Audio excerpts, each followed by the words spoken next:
अज्ञानतिमिरान्धस्य ज्ञानाञ्जनशलाकयः चक्षुरुन्मिलितं येन तस्मै श्रीगुरुवे नमः। हरे कृष्णा। आज गीता श्रृंखला के सत्र क्रमांक 441 में आप सभी भक्तों का हार्दिक स्वागत है। आज हम श्रीमद् भगवद गीता के 13वें अध्याय के जो कि है प्रकृति, पुरुष तथा चेतना, श्लोक क्रमांक 4 का अध्ययन करेंगे। आइए, श्लोक इस प्रकार है।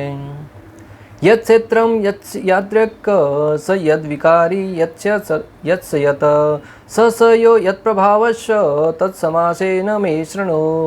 अर्थात भगवान कहते हैं, अब तुम मुझसे यह सब संक्षेप में सुनो कि कर्म क्षेत्र क्या है, यह किस प्रकार बना है, इसमें क्या परिवर्तन होते हैं, यह कहाँ से उत्पन्न होता है, इस कर्म क्षेत्र को जानने वाला कौन है और उसके क्या प्रभाव है। बहुत ही सुंदर भक्तों, भगवान श्री कृष्ण हर एक ज्ञान को पूरे विस्तार से अर्जुन को समझा रहे हैं। ऐसा नहीं कि मात्र अर्जुन ने पूछा और भगवान ने उसको कुछ ही शब्दों में बोलकर उसको टाल दिया। नहीं, भगवान है वो अपने भक्त के सारे जो संशय हैं उनको दूर करना चाह रहे थे।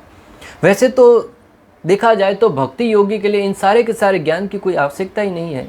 ये सारा का सारा ज्ञान अर्जन करने का उद्देश्य एक ही है कि भक्ति की तरफ अपने आपको झुकाया जाए, भक्ति में श्रद्धा स्थित की जा सके, भक्ति में दृढ़ श्रद्धा उत्पन्न की जा सके। और अर्जुन तो पहले से ही भगवान का भक्त था, फिर अर्जुन के लिए कोई ज्ञान इसकी आवश्यकता थी ही नहीं, परंतु अर्जुन है वो भगवान के सामने प्रश्न कर रहा था ताकि भगवान श्री कृष्ण इस क्षेत्र के विषय में इस ज्ञान का निरूपण करेंगे और आने वाले अनेक लोग हैं जो इस ज्ञान इस रास्ते के माध्यम से इस तरीके से जो भक्ति करने वाले हैं उन सब का भी जो भी डाउट है वो स्पष्ट रूप से क्लियर हो सके। तो आचार्य गण कहते हैं कि जो भक्ति में लगे वो पहले इन सारे के सारे स्तरों को पार कर चुके हैं, परंतु फिर भी हमें अपने मात्र और मात्र ज्ञान को स्पष्ट रूप में समझने के लिए ही इसका यहाँ पे समझना आवश्यक है। जिसको भगवान ने संक्षेप में कहा था उसका अब विस्तार में वर्णन करने जा रहे हैं। जिस क्षेत्र के बारे में भगवान श्री कृष्ण ने पहले मात्र संक्षेप में कुछ कहा था उसको अभी विस्तार से वर्णन करने जा रहे हैं। मुझसे संक्षेप में क्षेत्र अर्थात शरीर के बारे में सुनो। भगवान कह रहे हैं कि मुझसे इस क्षेत्र के बारे में अर्थात इस शरीर के बारे में, क्षेत्र का अर्थ है शरीर, जिस शरीर के द्वारा हम कार्य करते हैं उसके बारे में भगवान श्री कृष्ण है वो अर्जुन को ज्ञान प्रदान कर रहे हैं। यत्स अर्थात इसके मूल अवयव या द्रव्य क्या है। याद्रक अर्थात यह किसको आश्रय दिया हुआ है। यद विकारी इसके विकार क्या है। एक एक टॉपिक के ऊपर भगवान कह रहे हैं कि इसके अवयव या द्रव्य क्या है, इस शरीर के यह किसको आश्रय दिया हुआ है। आगे आने वाले श्लोक में भगवान बताएंगे कि जीव को आश्रय दिया हुआ ये शरीर है वो जीव का अर्थात आत्मा का आश्रय है, जिसमें रहकर आत्मा है वो प्रत्येक कार्य को करते हैं। इसके विकार क्या है। यत्स स इसके उद्भूत होने का कारण क्या है। साथ ही इसका ज्ञाता जीव स और भगवान स उनके स्वरूप और उनकी शक्ति यत्स प्रभाव को भी जानो। साथ ही साथ इसमें रहने वाले जीव अर्थात आत्मा और परमात्मा, दूसरा स है वो परमात्मा के लिए प्रयुक्त हुआ है, उसके विषय में जानो और उनकी शक्ति को भी जानो। भगवान कर्म क्षेत्र तथा कर्म क्षेत्र के ज्ञाता क्षेत्रज्ञ की स्वाभाविक स्थितियों का वर्णन कर रहे हैं। भगवान क्षेत्र और क्षेत्रज्ञ की स्वाभाविक स्थितियों के बारे में वर्णन कर रहे हैं। मनुष्य को यह जानना होता है कि यह शरीर किस प्रकार बना हुआ है, यह शरीर किन पदार्थों से बना हुआ है। मनुष्य को इन सारे के सारे ज्ञान की बहुत आवश्यकता है। वैसे वैज्ञानिक है वो इसके बारे में ज्ञान प्राप्त कर रहे हैं, परंतु अपने स्वयं के निष्कर्षों द्वारा अनेक प्रकार की शोध करके उसके बारे में जानकारी प्राप्त कर रहे हैं। कई वर्षों तक इसके ऊपर मेहनत करते हैं, प्रयास करते हैं, फिर उस नतीजे तक पहुंचते हैं कि शरीर है वो पंच महाभूतों से बना हुआ है, पृथ्वी जल अग्नि वायु आकाश से बना हुआ है। इसके अंदर क्या क्या द्रव्य हैं, कौन सी नस कहाँ से जा रही है, किस प्रकार शरीर में कार्यरत हो रहा है, किस प्रकार भोजन का पाचन होता है, किस प्रकार आत्मा है वो इसमें निवास कर रही है, जीव का हृदय कहाँ धधकता है, खून कैसे बनता है। अनेक प्रकार के शरीर के अंदर होने वाली घटनाओं के बारे में वैज्ञानिक है वो अनेक वर्षों तक शोध करने के उपरांत उस ज्ञान को वो भी भली भांति ठीक नहीं जान पाते हैं, कुछ ज्ञान अर्जित कर पाते हैं। परंतु जो व्यक्ति भगवान के प्रति समर्पित है, वो शास्त्रों के माध्यम से जो ज्ञान वैज्ञानिक हैं वो अनेक वर्षों की मेहनत तपस्या के बाद, अनेक धन का व्यय करने के बाद जिस ज्ञान को प्राप्त करते हैं, एक भक्त भगवान श्री कृष्ण की शरणागति स्वीकार करके प्रामाणिक गुरु के मार्गदर्शन में बड़ी ही आसानी से इस ज्ञान को प्राप्त कर सकता है। जैसा शास्त्रों में पहले से वर्णन था कि पेड़ पौधों में भी जीव है, परंतु वैज्ञानिक कई वर्षों तक उसके ऊपर प्रयासरत होने के बाद, उसके ऊपर मेहनत करने के बाद, शोध करने के बाद इस नतीजे तक पहुँचते कि हाँ, पेड़ पौधों में भी जीव है। शास्त्रों में पहले से वर्णन है कि गाय है वो, गाय माता है वो पूजनीय है, और गाय माता के शरीर से निकलने वाला प्रत्येक वस्तु है वो बहुत ही गुणकारी, भले वो दूध हो, गोमूत्र हो, गोबर हो, प्रत्येक पदार्थ है वो बहुत ही लाभदायक है। पहले लोग वैज्ञानिक वो इस बात को नकार रहे थे, परंतु अभी इस नतीजे तक पहुँचते हैं कि हाँ, गौ माता का दूध है वो बहुत लाभकारी है। गोमूत्र अर्थात गो अर्क है वो भी कैंसर के दवाइयों में भी उसके बहुत महत्वपूर्ण भूमिका है। गोबर है वो भी कीटाणुओं को नाश करने में, अनेक प्रकार की जो इंटरनेट की तरंगें हैं उन सब से शरीर को हानि पहुंचती है, उसके भी बहुत ही सहायक होता है। तो इस दृष्टांतों को देने का उद्देश्य यही है भक्तों कि व्यक्ति को चाहिए कि जिस प्रकार एक बालक अपने पिता के बारे में जानकारी प्राप्त करनी है तो अपनी माता के पास जाके पूछता है कि हे माते, मेरा पिता कौन है।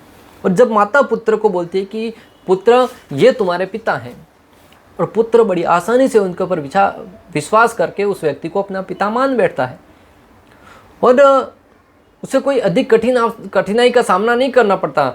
परंतु अगर वही बालक माता की बात पे विश्वास न करके, माता के पास जाके न पूछे, और गांव-गांव में, शहर में सब जगह जाकर भ्रमण करे, अन्य लोगों से पूछे मेरा पिता कौन है, या फिर प्रत्येक व्यक्ति का डीएनए मिला के देखे क्या मेरे पिता का डीएनए मेरे से मिलता है, तो वो जमाना बीत जाएगा परंतु अपने पिता के बारे में जानकारी प्राप्त नहीं कर पाएगा। उसी भांति शास्त्र है वो हमारी माँ है, और शास्त्रों में वेदव्यास जी ने समस्त सृष्टि के बारे में, भौतिक सृष्टि के बारे में, आध्यात्मिकता के बारे में सब ज्ञान प्रदान कर रखा है। जीव के बारे में, प्रकृति के बारे में, वेदों में, शास्त्रों में सब जगह ज्ञान है। अगर हम उस ज्ञान से मुंह मोड़कर मात्र अपने तरीके से उसमें से जानकारी प्राप्त करने का प्रयास करेंगे, कई वैज्ञानिक चले गए, कई आने वाले चले जाएंगे, परंतु उसके वास्तविक ज्ञान को फिर भी नहीं समझ पाएंगे। ये एक तरीके से देखा जाए तो पढ़े लिखे मूर्ख माने जाएंगे वो जो हाँ, निश्चित रूप से शोध कीजिए, लेकिन आवश्यकता के अनुसार। जैसे समुद्र के पानी को कैसे मीठा बनाया जाए, इतने वर्षों से मंगल पर जीवन है कि नहीं उसके विषय में जानकारी प्राप्त कर रहे हैं, परंतु इस जगत में मंगल है कि नहीं, लोगों के पास जीवन में मंगल है कि नहीं उसके बारे में कोई नहीं मेहनत कर रहा है। उस मंगल में जीवन ढूंढने की बजाय समुद्र का पानी खारा है उसे मीठा बनाने के विषय में प्रयास कर लीजिए, लोगों का जीवन वैसे ही परिवर्तित हो जाएगा। प्रति वर्ष बारिश न होने पर लोगों को चिंतित नहीं होना पड़ेगा, सरकार को पानी की कटौती नहीं करनी पड़ेगी, उसके बारे में कोई प्रयास नहीं। लेकिन जिसकी आवश्यकता नहीं है उसके विषय में बहुत प्रयास कर रहे हैं, और बहुत धन का भी अपव्यय कर रहे हैं, जिससे लोगों के जीवन में कष्ट आ रहे हैं, दुख आ रहे हैं, संतप्त आ रहे हैं। प्रकृति के साथ खिलवाड़ किया जा रहा है, पानी को रोका जा रहा है, बांध बनाए जा रहे हैं जिससे बाढ़ आती है, उस बांध के टूटने पर या अधिक बारिश होने पर लोगों का जीवन तबाह होता है, जिससे लोगों को जीवन में सुख शांति की तो आशा आकांक्षा कम बनी रहती है, परंतु नुकसान अधिक होता है। लाभ तो मात्र कुछ लोगों को ही होता है जो मुख्य भूमिका में रहते हैं, अन्यथा बाकी सारे के सारे जीवों का अहित ही होता है। और आए दिन हम देखते हैं वहाँ पर बाढ़ से इतने लोगों की मृत्यु हो गई, वहाँ पर करंट लगने से इतने की मृत्यु हो गई, वहाँ पे ऐसा करने से इतने की मृत्यु हो गई, वहाँ पे एक्सीडेंट से इतने लोगों की मृत्यु हो गई, वगैरह वगैरह। अनेक प्रकार के संसाधनों का जैसे जैसे औद्योगिकरण होता जा रहा है वैसे वैसे लोगों के जीवन से सुख शांति चैन है वो चलता जा रहा है, निकलता जा रहा है। लोग शांति से सो नहीं पाते, शांति से रह नहीं पाते, शांति से जीवन यापन नहीं कर पा रहे, न तो भक्ति के लिए समय दे पा रहे, न अपने परिवार के लिए समय दे पा रहे, न अपने स्वयं के लिए समय दे पा रहे हैं, मात्र भाग रहे हैं, दौड़ रहे हैं गधे की भांति इधर से उधर, इधर से उधर। आधा जीवन तो ट्रैवलिंग में ही कट रहा है, आधा जीवन है वो खाने पीने में ही बीत रहा है। तो फिर उस अवस्था में व्यक्ति को इन सारे के सारे संसाधनों का लाभ क्या? हाँ, इस भौतिक संसाधनों का प्रयोग कीजिए, परंतु आध्यात्मिक कार्यों के लिए उसका प्रयोग कीजिए, परंतु जीवन में व्यवस्था को बढ़ाने के लिए, जीवन में अनेक प्रकार के आरामदायक स्थिति को बनाने के लिए, ताकि व्यक्ति अच्छे से भक्ति कर सके। परंतु लोग तो इन उपकरणों का प्रयोग ऐसे कर रहे हैं जैसे जीवन से सुख चैन चला ही जा रहा है, दुख और संतप्त के सिवाय कुछ बचा ही नहीं है। यहाँ पर भगवान बता रहे हैं कि ये जो सारा का सारा ज्ञान है वो अज्ञान है, जो भगवान जीव प्रकृति इसके बारे में नहीं देता हो ज्ञान। मनुष्य को यह जानना होता है कि यह शरीर किस प्रकार बना हुआ है, शरीर किस पदार्थों से बना हुआ है, किसके नियंत्रण में कार्यशील है, इसमें किस प्रकार परिवर्तन होते हैं, ये परिवर्तन कहाँ से आते हैं, वे कारण कौन कौन से हैं। जब वो आत्मा अवलोकन करेगा या शास्त्रों ज्ञान अर्जित करने का प्रयास करेगा तब सारे के सारे प्रश्नों का उत्तर है वो हमें मिल जाएंगे। आत्मा का परम लक्ष्य क्या है तथा आत्मा का वास्तविक स्वरूप क्या है, आत्मा का परम लक्ष्य क्या है, आत्मा का स्वरूप क्या है, उसके विषय में भी हमें जानकारी प्राप्त करने के लिए जिज्ञासा करना आवश्यक है। मनुष्य को आत्मा तथा परमात्मा, उसके विभिन्न प्रभावों, उनकी शक्तियों आदि के अंतर को भी जानना चाहिए। मनुष्य को आत्मा और परमात्मा में क्या भिन्नता है, उनके विभिन्न प्रभाव, आत्मा के क्या प्रभाव है, परमात्मा के क्या प्रभाव है, उनकी शक्तियों आदि के अंतर को भी जानना होगा कि आत्मा की कितनी शक्तियां हैं, परमात्मा की क्या शक्तियां हैं। कई बार तो लोग अपने कोई भगवान मान बैठते हैं। कई ऐसी संस्थाएं हैं जो कहते हैं कि अभी हम आत्मा हैं, फिर धीरे धीरे जैसे जैसे हमारे भौतिक दूषण धुलते जाएंगे भक्ति के द्वारा, फिर हम परमात्मा बन जाएंगे। कैसे होगा पता नहीं। बोले पहले हम भगवान ही थे, फिर इस भौतिकता का प्रभाव हुआ हमारे ऊपर और फिर हम जीव के रूप में परिवर्तित होकर जगत में आकर हमें जन्म लेना पड़ा। और जब हम इस वापस भवबंधन से मुक्त हो जाएंगे तब हम पुनः भगवान बन जाएंगे। सिंपल सा प्रश्न है, अगर कोई भगवान था तो फिर उसके ऊपर भौतिक गुणों का प्रभाव कैसे पड़ा। भगवान के ऊपर तो कभी पर किसी प्रकार का भौतिक गुणों का प्रभाव होता ही नहीं। भगवान तो इस भौतिक गुणों से मुक्त रहते हैं।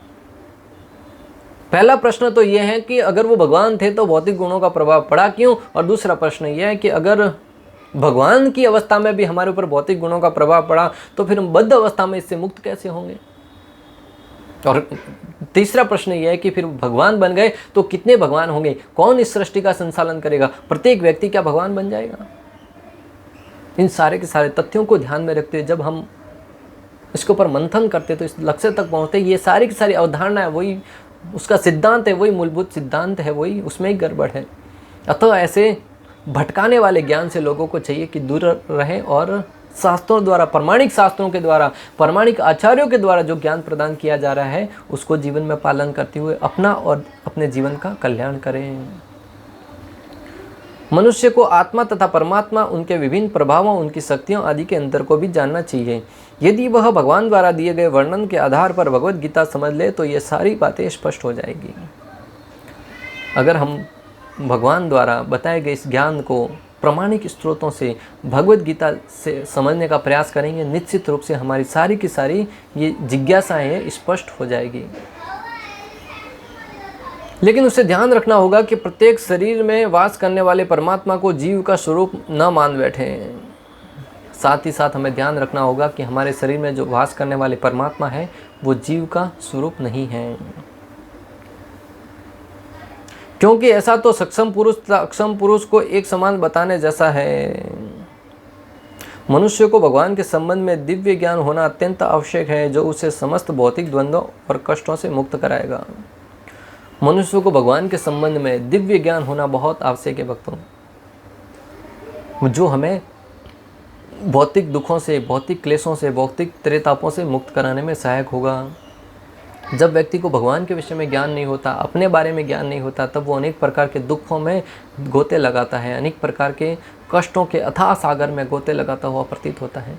परंतु जैसे ही वो दिव्य ज्ञान की एक बूंद का भी सेवन करता है, वैसे ही वह उस डूबते हुए समुद्र में किसी नाव का सहारा मिलने जैसा प्रतीत होता है। कहते हैं डूबते को तिनके का सहारा, जो डूब रहा है उसको तिनके का भी सहारा मिल जाए तो उसके लिए बहुत बड़ी राहत की बात होती है। जब कोई व्यक्ति डूबता हुआ प्रतीत होता है में उसको लकड़ी पकड़ा दीजिए, वो बड़ा प्रसन्न हो जाएगा, उसके लिए संजीवनी बूटी की भांति होगा। जो स्विमिंग करने जाते हैं वो भली भांति जान सकते हैं।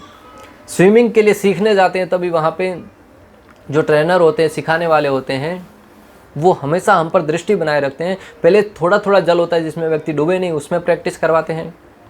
कुछ दिनों तक जब वो उसमें थोड़ा निपुण होने लगता है तो गहरे पानी के अंदर डाल देते हैं और साथ में वहाँ पे जो लोग हैं उनके वो ध्यान रखते हैं, कोई डूब रहा है उसको तुरंत लकड़ी का सहारा देते हैं और वो लकड़ी को पकड़ के वो बाहर आ जाते हैं। मैंने स्वयं के साथ ऐसा हुआ, इसके लिए मैं इसको और अच्छे से अनुभव कर सकता हूँ। उसी बात ही जो भगवान के विषय में ज्ञान रखता है, अपने मैं कौन हूँ, कहाँ से आया हूँ, मृत्यु के उपरांत कहाँ जाना है, जाने का उद्देश्य क्या है, जीवन का लक्ष्य क्या है, इसके विषय में जो कुछ जिज्ञासा करता है और जानकारी प्राप्त कर लेता है, उसके लिए इस भौतिक जगत में दुख होते हुए भी वह उन दुखों से मुक्त रहेगा, कष्टों के होते हुए भी कष्टों से मुक्त रहेगा। जिस प्रकार कंकड़ या कांटे पड़े हैं रास्ते में, परंतु व्यक्ति जूते पहन लेता है, उस अवस्था में उस कंकड़ के ऊपर भी चल रहा है, कांटों के ऊपर से भी चल रहा है, तो उसको दर्द नहीं होता है।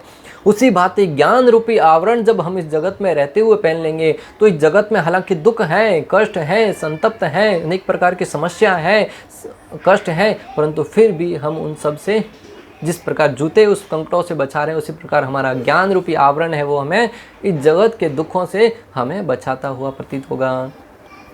और हम इस जगत में रहते हुए भी जगत के नहीं होकर रहेंगे और हम पूर्ण रूप से मुक्त पुरुष की भांति निर्वाहन करेंगे। भागवतम में वर्णन आता है 2.1.6 में, पदार्थ तथा आत्मा के पूर्ण ज्ञान से योग शक्ति के अभ्यास से या स्वधर्म का भलीभांति पालन करने से मानव जीवन की जो सर्वोच्च सिद्धि प्राप्त की जा सकती है, वह है जीवन के अंत में भगवान का स्मरण करना। जब आत्मा और पदार्थ के विषय में ज्ञान अर्जित करना हो, या फिर योग शक्ति के अभ्यास से, जब योगाभ्यास के द्वारा व्यक्ति भक्ति के मार्ग में ऊपर उठता है, या फिर स्वधर्म, अर्थात स्वधर्म क्या है? हमारा भक्ति कार्य। हमारा स्वधर्म है हमारे वृत्तिपरक कार्यों को नियमित रूप से करना और शास्त्रों के आधार पर जीवन निर्वाहन करना। इन सारे के सारे कार्यों में जब व्यक्ति लगा रहेगा, तो वह जीवन के अंत में भगवान का स्मरण कर पाएगा। सुखदेव गोस्वामी कहते हैं, हे राजा परीक्षित, मुख्यतया सर्वोच्च आध्यात्मवादी जो विधि विधानों एवं प्रतिबंधों से ऊपर है, वे भगवान का गुणगान करने में आनंद का अनुभव करते हैं। सुखदेव गोस्वामी कहते हैं कि जो सर्वोच्च आध्यात्मवादी हैं, जो विधि विधानों एवं प्रतिबंधों से ऊपर हैं, जो कर्म कांड से ऊपर हैं, अनेक प्रकार के विधि विधान से ऊपर उठ जाते हैं, भक्ति में इतने निपुण हो जाते हैं कि फिर वो इस जगत के कोई भी कार्य करने के लिए बाध्य नहीं रह जाते हैं। फिर वो एकमात्र भगवान श्री कृष्ण के ध्यान में मग्न रहते हैं, उनकी सेवा से संबंधित ही कार्य करते हैं। वो भगवान का गुणगान करने में आनंद का अनुभव करते हैं। उस अवस्था में वो अपने दैनिक कार्यों को न भी करे तो भगवान का गुणगान करने में आनंदित महसूस करते हैं। नारायण दिव्य परम पुरुष हैं जो इस भौतिक सृष्टि से परे हैं। भगवान श्री नारायण है वो दिव्य परम पुरुष हैं जो इस भौतिक सृष्टि से परे हैं, हमारी कल्पना से परे हैं। हम सोचते हैं कि हम मनुष्य हैं, तो भगवान के किसी कार्य के बारे में जब सुनते हैं कि भगवान ने ऐसा कार्य किया, भगवान ने नन्ही सी उम्र में गोवर्धन जी को उठाया, बड़े बड़े राक्षसों का वध किया, तो हमें प्राय विश्वास नहीं होता है कि ऐसा भी कैसे हो सकता है। एक नन्हा सा शिशु इतना बड़ा पर्वत कैसे उठा सकता है? क्योंकि हम भगवान को भी हम अपनी शक्ति के आधार पर तोलते हैं, आधार पर आंकते हैं कि मैं इतना कर सकता हूँ, तो भगवान थोड़ा ज़्यादा और कितना ज़्यादा कर सकते हैं। परंतु नहीं भक्तों, हम एक समुद्र की बूंद है तो भगवान पूरा समुद्र है। हम में एक बूंद में और समुद्र में कितना फ़र्क होता है, कितना अंतर होता है। समुद्र है वो अगाध है जिसके कोई सीमा ही नहीं है, और बूंद है वो कुछ सीमित है। मात्र एक गर्म लोहे के ऊपर भी डाल दो वो जलकर भस्म हो जाएगी, और समुद्र को गर्म लोहे के ऊपर डाल दो, पूरा लोहा है वो गर्म वही बुझ जाएगा और उसका कोई अस्तित्व ही नहीं रहेगा। उसी भांति जीव है वो उस बूंद की भांति है जो इस सृष्टि में अनेक प्रकार के दुखों कष्टों में तपता हुआ प्रतीत होता है, और भगवान है वो समुद्र की भांति हैं। उनको कोई हानि नहीं पहुंचा सकता, वो हमारी समझ से परे हैं और वो दिव्य स्तर पर रहते हैं जो इस भौतिक जगत से अलग रहते हैं। प्रत्येक वस्तु जिसका सृजन, पालन तथा अंत में संहार होता है, वह महत तत्व भौतिक सिद्धांत की सीमा के अंतर्गत है और भौतिक जगत के नाम से विख्यात है। प्रत्येक वस्तु जिसका भगवान सृजन करते हैं, पालन करते हैं और अंत में संहार करते हैं, ये महत तत्व अर्थात भौतिक सिद्धांत की सीमा के अंतर्गत हैं और भौतिक जगत के नाम से विख्यात हैं। इस भौतिक जगत का ब्रह्मा जी के अलग अलग दिनों या रात्रि के आधार पर अलग अलग प्रलय होते हैं, जिसका हम पहले अध्ययन कर चुके हैं। किंतु नारायण या भगवान का अस्तित्व महत तत्व की परिधि के अंतर्गत नहीं आता, अतएव नारायण के नाम रूप गुण इत्यादि भौतिक जगत की सीमा के परे हैं। इस भौतिक जगत का तो सृजन पालन और संहार होता है, परंतु जो नारायण है, भगवान श्री गोविंद है, वो इस के अंतर्गत नहीं आते, वो इससे परे हैं। इसलिए भगवान का नाम रूप गुण और लीलाएं हैं वो दिव्य हैं, उनका कोई अंत नहीं होता है, उनका कोई संहार नहीं होता है। भगवान और भगवान की लीलाओं में, भगवान और भगवान के नाम में, भगवान और भगवान की कथाओं में कोई अंतर नहीं है। जब हम भगवान के नाम का जप करते हैं, हरे कृष्णा कृष्ण कृष्ण हरे हरे, हरे राम राम राम हरे हरे, तब हम भगवान श्री कृष्ण को अपने साथ सानिध्य में पाते हैं। हमारे जिह्वा पर भगवान नृत्य करते हुए प्रतीत होते हैं।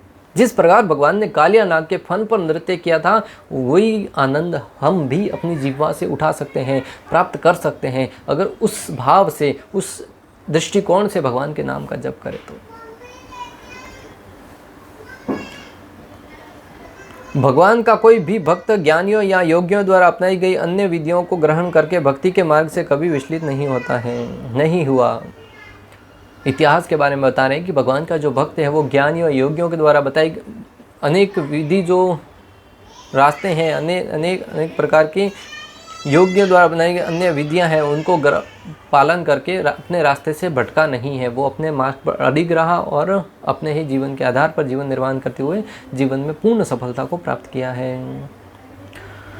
दूसरे शब्दों में जीवन को इस प्रकार ढालना चाहिए कि जीवन के पग पग पर मनुष्य भगवान के स्मरण में आगे ही बढ़ता रहे। समस्त बातों का सार ये है कि व्यक्ति को हमें अपने अपने जीवन को इस प्रकार ढालना चाहिए कि हम अपने जीवन में रहते हुए भी पग पग पर भक्ति के मार्ग में भगवान श्री कृष्ण के श्री चरणों के प्रति आगे ही बढ़ते रहें, कहीं रास्ता भटके नहीं। भगवान के लक्ष्य, हमारा लक्ष्य क्या है? भगवान श्री कृष्ण के श्री चरणों की सेवा प्राप्त करना। और हम अपने जीवन को इस प्रकार सुचारू रूप से ढालें, इस प्रकार नियोजित करें कि हम प्रतिदिन प्रति क्षण एक एक पग आगे बढ़ते जाएं और भगवान श्री कृष्ण और हमारे बीच का जो फासला है वो कम होता जाए और हम प्रतिदिन भगवान के समीप जाते हुए प्रतीत हों। अगर भौतिक भोगों में लग जाएंगे, इंद्रिय भोग में लग जाएंगे, तो भगवान से दूर जाते हुए प्रतीत होंगे। जैसे जैसे हृदय के ऊपर अनेक प्रकार की परतें जमती जाएगी, हम भगवान से दूर होते जाएंगे। जैसे जैसे हृदय का मार्जन होता जाएगा, अनेक प्रकार के अनर्थ है वो कम होते जाएंगे, हम धीरे धीरे भगवान के निकट जाते हुए प्रतीत होंगे।